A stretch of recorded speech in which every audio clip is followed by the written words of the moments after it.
প্রেমে বিচ্ছেদ হওয়ার কারণে যদি তোমার মরে যেতে ইচ্ছে করে, তবে বাড়ির আশেপাশের কোনো হাসপাতালে গিয়ে দেখে এসো মানুষ একদিন বেঁচে থাকার জন্য কতটা লড়াই করছে।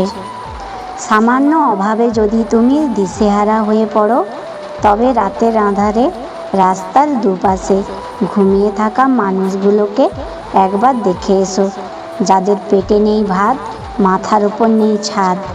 যদি তুমি কালো হওয়ার কারণে নিজের মুখ লুকিয়ে বেড়াও অন্যদের কাছ থেকে, তবে অ্যাসিডের ঝলসে যাওয়া মানুষগুলোর দিকে তাকাও, যারা নিজেদের সেই ঝলসানো চেহারা নিয়েও সমাজে ঘুরে বেড়াচ্ছে অবলীলায়।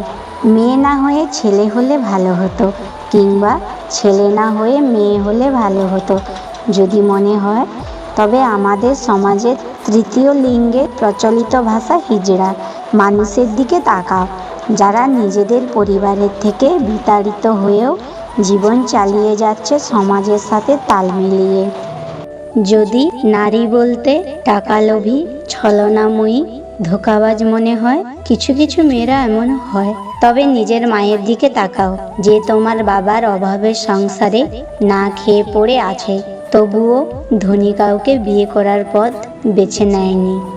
যদি পুরুষ বলতে দেহলোভী, মেয়েবাজ মনে হয়, তবে নিজের বাবার দিকে একবার তাকা, যার ছোঁয়ায় নেই কোনো লালসা, আছে শুধু মায়া, মমতা, স্নেহ, যে তার মেয়ের সবচেয়ে নিরাপদ আশ্রয়স্থল। নিজের মধ্যে যদি কখনো অহংকার এসে পড়ে, তবে কোনো কবরস্থানে ঘুরে এসো, যেখানে তোমার চেয়ে বড় জ্ঞানী, সুন্দরী এবং সফল ব্যক্তিরা মাটির নিচে শুয়ে আছে।